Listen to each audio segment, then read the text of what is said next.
네, 오늘은 넘치는 하나님의 은혜라는 제목으로 로마서 5장 15절에서 18절까지 말씀을 함께 나누고자 합니다. 저뿐만이 아니라 대부분의 목사님들이 지난밤에 설교 준비를 다 마치고 그 시간 이후에, 그러니까 토요일 밤이죠. 밤 늦게 이태원에서 일어나는 참사를 위해서 아마 주일 아침에 메시지 하려고 했었던 그 설교의 본문을 그냥 설교를 그렇게 준비한 대로 해야 될까, 아니면 여기 지금 지난밤에 있었던 그 사고로 말미암아서 사람들의 마음속에 좌절과 실망과 분노와 아픔과 깨어짐과 이 상실한 사람들의 마음을 우리가 좀 어떻게 위로해야 되지 않을까라는 그런 생각들을 하셨을 거예요. 저도 물론 그랬습니다. 그래서 이 설교 부분을 다시 다른 부분으로 바꿔서 사람들을 좀 위로하고, 이런 참사를 통해서 우리가 좀 배워야 될 게 무엇인가라는 어떤 그런 메시지를 해야 되지 않을까라는 고민을 참 많이 했습니다. 그러나 지금 이 문제 앞에 우리들이 생각해야 될 것은, 이것은 어느한 하나님의 경고였다라고 생각을 하고, 우리가 뭔가 좀 바꿔야 될 게 있다면, 돌이켜야 될 게 있다면, 회개해야 될 게 있다면 이것은 우리가 회개해야 될 문제다라는 그런 생각을 하면서, 그냥 저는 어제 설교 준비한 그대로 오늘 설교를 하기로 그렇게 생각을 했습니다. 왜냐하면 결국에는 우리가 하나님 말씀으로 이뤄받고 하나님 말씀 안에 어떤 문제에 해답이 있다고 믿기 때문에 우리는 하나님 말씀에 집중하고, 이런 데에서 우리의 상한 마음을 하나님께 그대로 내어드리고 다시 하나님 말씀에서 우리의 삶의 희망을 발견하고 하나님의 그 비전 속에서 여전히 우리가 가야 할 길을 가야 될 줄로 믿습니다. 그래서 이번 일로 인하여 가족을 잃어버리고 친구를 잃어버리고 또 아들을 잃어버린 그 부모님의 그 마음들, 그 심정들을 우리들이 같이 아파하며 같이 헤아리며 우리가 그들을 위로할 수 있으면 좋겠습니다. 자, 오늘 시편 23편 5절에 있는 말씀을 먼저 함께 보고자 합니다. 여기 우리가 너무 잘 아는 말씀이죠. 주께서 내 원수의 목전에서 내게 상을 차려주시고 기름을 내 머리에 부으셨으니 내 잔이 넘치나이다. 아멘. 여기 내 잔이 넘치나이다. 이 고백은 다윗의 고백입니다. 그의 인생을 우리가 가만히 생각해 보면은 참으로 하나님의 은혜가 그의 일생 동안에 힘들고 어려운 순간 속에서 그는 우리처럼 연약한 인생이라서 넘어지고 자빠지기 실패했지만은, 그러나 하나님 눈물로 회개하고 또 하나님은 그의 그런 눈물의 회개를 받으시고 그의 인생에 베풀어 주신 은혜를 생각할 때 다윗의 마지막 고백, 그 인생의 최고의 고백, 그것은 내 잔이 넘치나이다 였습니다. 자, 잔이 넘쳤다.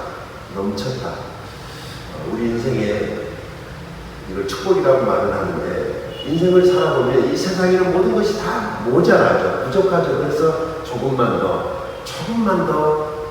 더 라고 하는 이 전제 때문에 우리의 삶이 너무 피곤하고 너무나 힘이 들고 여유가 없이 살아가는 것 같습니다.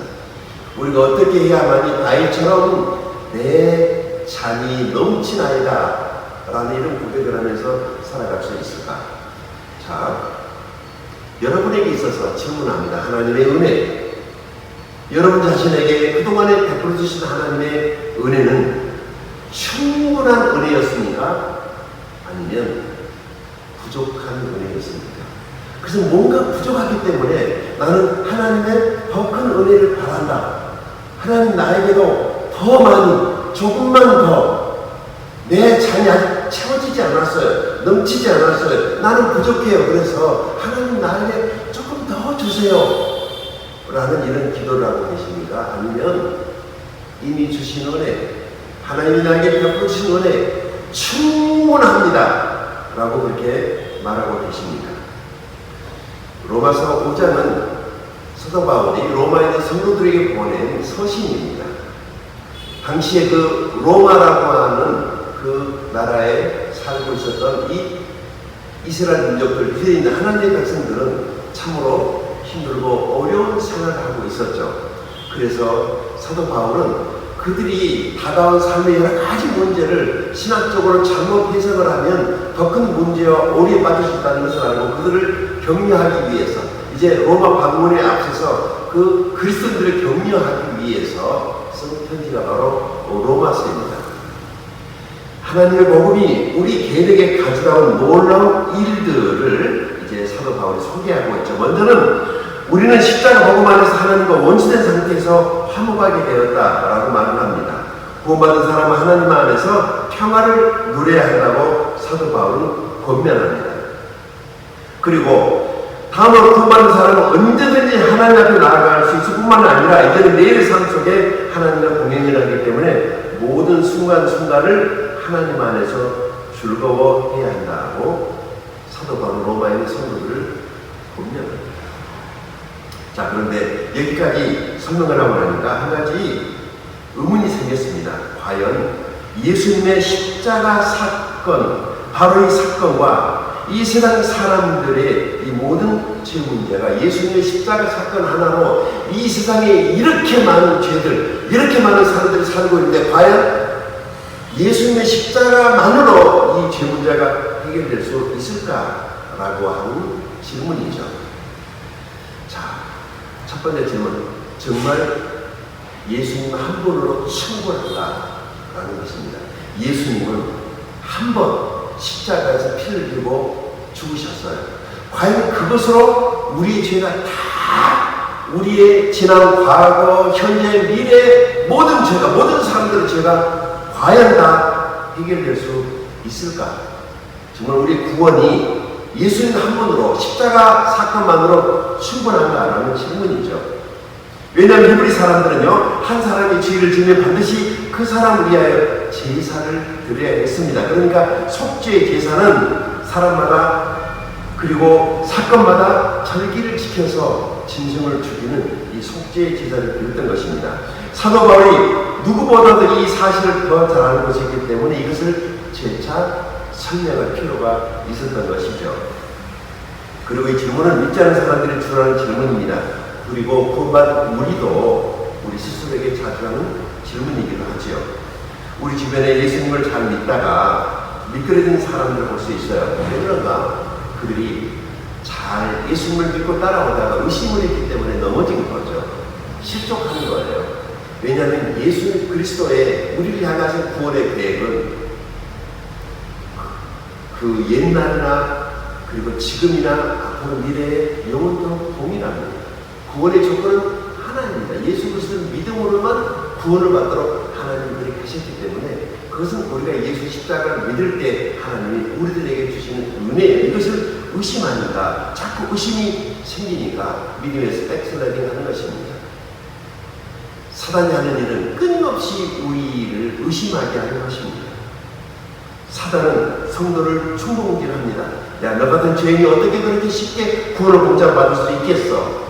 나는 네가 죄짐으로 다 아는데 말이야. 너 예수 믿는 것 가지고는 안 돼. 너의 선행도 필요하고 조별적인 열심도 필요해 라고 우리를 계속해서 충동질하고 속삭입니다. 그래서 이런 사단이 속삭이는 음성을 듣고 나면 의심이 생기는 것입니다. 그래서 넘어지죠. 그래, 맞아. 에이, 나처럼 죄가 많은 사람이 어떻게 예수 십자가를 믿는다고 해서 구원받을 수 있겠어? 내 죄가 한 번에 다 용서되었다고 말할 수 있겠어? 라고 이렇게 의심을 하고 그러는 순간에 우리의 신앙은, 우리의 마음은 무너져 내리고 넘어집니다.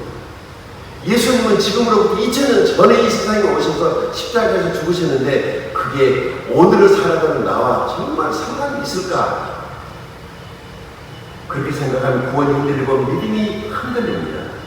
사실 이 문제는요, 복음에 대한 가장 근본적인 문제이면서도 가장 어려운 부분의 말씀이기도 합니다. 이 본문 말씀이 바로 이런 문제에 대한 해답을 주는 말씀입니다.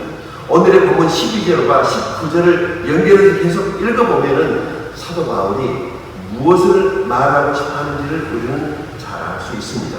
그것은 인류의 첫사람 아담의 불순종이 가져온 죄의 결과와 그리고 예수 그리스도의 순종을 통해서 얻게 된 하나님의 은혜에 대해서 사도 바울이 자세히 신학적으로 성경을 들어가면서 설명하고 있는 것을 볼 수 있게 됩니다. 사도 바울은 이 놀라운 하나님의 은혜를 설명하기 위해서 구약의 모세에게 준 율법의 그 의미와 그 역할에 대해서 먼저 말을 하면서 오늘 본문이 시작됩니다. 자, 17절입니다. 아담 한 사람의 범죄 때문에 그 사람으로 말미암아 죽음이 왕노릇하게 되었다면 넘치는 은혜와 의의 선물을 받은 사람들은 예수 그리스도 한 분으로 말미암아 생명을 하면서 왕노릇하게 되리라는 것은 더욱더 확실합니다. 죄는 우리에게 죽음을 가지고 왔고 그리고 예수님은 우리에게 생명을 가지고 왔습니다.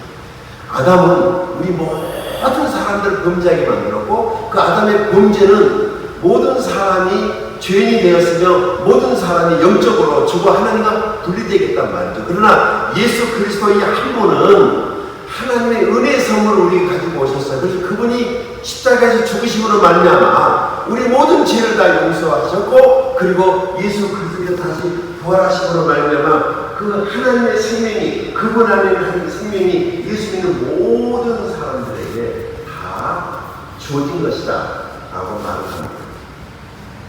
그래서 예수로 충분합니다. 18절입니다. 그러니 한 사람의 범죄이기 때문에 모든 사람이 유죄 판결을 받았는데 이들은 한 사람의 의로운 행위 때문에 모든 사람이 의롭다는 인정을 받아서 생명을 얻게 되었습니다. 아멘. 자, 아담은요 모든 사람이 죄인이다라는 유죄 판결을 받게 했어요. 그래서 죄의 결과는 죄의 삭은 심판이다라는 로마서 3절 말씀에 따라서 이제 모든 사람에게 죽음이어서 이 죽음은 영적인 죽음이 하나님과 분리되는 거였어요. 그런데 예수님은 모든 사람이 생명을 얻도록 했습니다. 그게 예수님의 십자가 사건이에요. 그러니까 우리가 예수를 믿는다. 예수님의 십자가를 믿는다는 것은 그 믿음을 통해서 우리에게 예수님의 생명, 하나님의 영원한 생명이 우리에게 오게 되었다라고 사도 바울은 선언합니다. 그래서 예수로 충분합니다. 19절입니다. 한 사람이 순종하지 않음으로 말미암아 많은 사람이 죄인으로 판정을 받았는데 이제는 한 사람이 순종함으로 말미암아 많은 사람이 의인으로 판정을 받을 것입니다. 자, 아담이 불순종해서 하나님 말씀에 불순종해서 그래서 모든 사람을 이제 죽음에 이르겠지만 예수 그리스도의 순종, 십자가의 죽으심에 죽기까지 자기를 내어주시는 이 예수님의 순종은 모든 사람이 생명을 얻게 있다. 그런 말씀입니다. 그래서 우리 인생의 왕노릇하는 것 두 가지를 사도 바울이 말합니다. 첫째는 율법입니다. 죄를 지으면 율법이 왕노릇합니다. 다음은 은혜입니다. 예수님을 믿고 구원받으면 은혜가 왕노릇합니다. 사람은 누구를 주인으로 모시고 삶에 따라서 사는 모습이 달라지겠죠. 구원받은 사람은 예수님의 은혜가 왕노릇하기 때문에 언제나 그의 삶에는 하나님의 넉넉한 은혜, 물론 삶이 그렇게 여유라 보이진 않지만 그의 심령 안에 마음 안에 하나님의 은혜에 대한 늘 감사가 있고 여유가 있습니다. 그런데요, 이 율법적인 사람, 구원받지 못한 사람은 예수를 믿지만은 굉장히 딱딱해요. 굳어져 있어요. 늘 하나님을 뭔가 좀 부족한 그런 느낌이 있단 말이죠. 구원받지 않는 사람은 율법이 왕노릇한다. 그러니까 그의 삶 속에 모든 생각, 사고가 율법적이에요. 율법적. 자, 율법이 왕노릇한다는 건 무슨 말일까? 죄로 인하여 율법에 끌려다닌다 라는 그런 말입니다. 여기 17절 한 사람의 범죄로 말미암아 사망이 그 한 사람을 통하여 왕노릇하였은즉 더욱 은혜와 의의 선물을 넘치게 받은 자들은 한 번 예수 그리스도를 통하여 생명 안에서 왕노릇하리로다. 자, 율법과 은혜를 한번 설명해 보겠습니다. 로마서 3장 20절입니다. 그러므로 율법의 행위로 그 앞에 의롭다 하심을 얻을 유체가 없나니 율법으로는 죄를 깨달음이니라. 자, 율법에 하나님 우리에게 율법을 주신 그 이유, 목적이에요. 율법의 기능. 그래서 뭐냐면 율법은 모세를 통해서 왔는데 율법은 다만 정죄만 해요. 사람을 구원하지 못합니다. 그러니까 율법으로 사람을 정죄하면은 더 나빠집니다. 자꾸 지적하면은 그 사람 더 나빠지는 거예요. 그리고 이 율법적으로 사는 사람들의 특징이 있어요. 그게 뭐냐면은 이 사람은 자기 자랑을 합니다. 자기의 어떤 종교적인 행위 이런 것들 자기 의를 계속해서 내세우고 내가 무엇을 했다 하면서 자기 자랑을 해요. 그게 율법이에요. 그렇지만은요 은혜, 이 은혜는 예수님을 통해서 우리에게 온 것인데 은혜는 사랑이에요. 은혜 받은 사람, 이 사람은 십자가를 자랑합니다. 율법적인 사람은 자기 의를 자랑해요. 자기 공로를 자랑합니다. 예수님으로 구원받은 사람들은 그의 삶 속에 그 십자가의 은혜를 자랑합니다. 십자가가 나를 구원했다라고 예수님을 자랑하는 것이죠. 자, 그래서 이제 이 율법에 이끌어다니고 있는 불쌍한 죄인들에게 필요한 것이 뭐냐면 그게 복음이에요. 기쁜 소식이에요. 죄인을 율법에 해방시키는 것은 다른 게 없어요. 예수님의 복음입니다. 때문에 죄인은 아직도 율법 안에 있는 사람은 예수님의 십자가 복음을 들어야 합니다. 그 복음은 예수님에 관한 이야기예요. 그 복음은 십자가예요. 복음은 거저주신 하나님의 은혜의 선물입니다. 그 선물의 내용이 무엇입니까? 그것은 죄인이 예수를 믿을 때 하나님께서 그를 의롭다 칭해 주시는 그 놀라운 은혜, 칭의의 은혜를 받게 된다 하는 것이죠. 자, 하나님의 선물에 대해서 16절, 17절 같이 보겠습니다. 그러나 하나님께서 은혜를 베푸실 때 생긴 일은 아담 한 사람이 범죄했을 때 생긴 일과 같지 않습니다. 한 사람이 범죄로 많은 사람이 죽었으나 하나님의 은혜와 예수 그리스도 한 사람의 은혜로 말미암은 선물은 많은 사람에게 더욱 더 넘쳐나게 되었습니다. 17절입니다. 한 사람이 범죄로 말미암아 사망이 그 사람을 통해서 왕노릇하였은즉 더욱 은혜와 의의 선물을 넘치게 받은 자들은 한 번 예수 그리스도를 통하여 생명 안에서 왕노릇하리로다. 아멘. 자, 여기 16절, 17절에 반복되는 단어가 있어요. 그게 뭐냐면 넘쳤다라는 단어입니다. 사도 바울의 선물이 모든 사람들에게 넘치게 주어졌다라는 것이죠.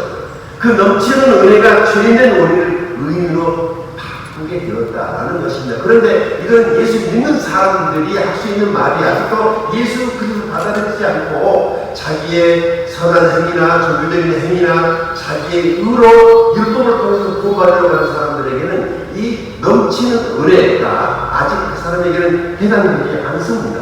이 넘치는 은혜가 우리에게 새 생명을 부어줬고 그 넘치는 은혜가 우리에게 영원한 생명을 허락했고 그 넘치는 은혜가 우리를 죄에서 구원했고 그 넘치는 은혜가 우리를 하나님의 자녀가 되게 하였습니다. 그리고 그 넘치는 은혜 때문에 우리가 이 땅을 살다가 언젠가 이 땅을 마감할 때 생을 마치게 될 때 하나님 나라에서 우리가 다시 눈을 뜨게 될 것입니다. 그 영원한 하나님의 축복하면서 영원한 하나님의 가족이 돼서 영원히 우리는 그분과 함께 영생 공락을 하게 될 것입니다. 그래서 이 말씀은 구원을 얻기 위해서 무엇을 하라가 아니라 우리 스스로가 어떤 구원의 길을 만들어라 그런 말도 아닙니다. 단지 구원은 예수 그리스도 안에서 하나님의 은혜로 거저주는 은혜의 선물이다라고 말합니다. 선물을 거저받는 건 아닙니다.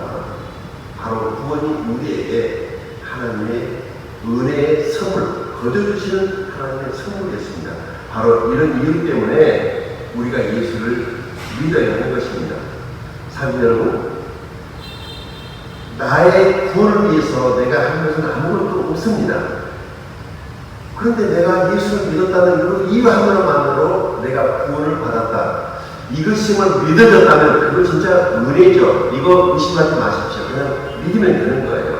예수님께서 우리 구원을 위해서 다 이루어 오셨어요. 그게 십자가예요. 내가 할 일 아무것도 없어요. 다만 그 사실을 그리고 부활하신 예수 그리스도를 성령으로 내 마음에 오신 예수님을 내 마음의 문을 열고 받아들이기만 하면 우리는 구원받고 죄사함받고 하나님의 자녀가 되는 것입니다. 단지 예수님을 믿음으로 만나면 구원을 얻고 예수님으로 만나면 하나님 안에서 화평을 누리고 이것이 바로 하나님의 은혜라고 사도 바울이 우리에게 말하는 것입니다. 넘치는 은혜, 바로 이 넘치는 은혜, 이 은혜가 우리를 이끌어주시고 이 은혜 때문에 우리가 즐거워하고 이 은혜 때문에 하나님과 원수된 우리가 하나님과 화목하게 돼서 하나님 안에서 화평을 누리게 되었습니다. 하나님의 은혜는 모자람이 없습니다. 하나님의 은혜는 넉넉합니다. 예수님은 충분합니다. 결론입니다. 뭘까요? 그래서 예수님을 믿어야 합니다. 그래서 예수님을 이웃에게 전해야 합니다. 예수를 믿어야만이 구원받고 예수를 믿어야만이 죄사함받고 예수를 믿어야만이 죽어서 천국에 갈 수 있고 예수를 믿어야만이 하나님의 자녀가 돼서 이 땅을 사는 동안 하나님의 보호심을 받을 수 있기 때문에 예수를 믿어야 한다고 말하는 것입니다. 이 한 주간 살아가시면서 힘들고 어려울 때마다 예수님의 이름으로 하나님께 기도하시고 그리고 이 좋으신 예수님을 우리에게 넘치는 은혜를 주신 이 하나님의 은혜를 예수님을 다른 사람들에게 주저없이 전하는 그런 복된 이 한 주간이 될 수 있게 되기를 예수님의 이름으로 축원드립니다. 다 같이 기도하겠습니다.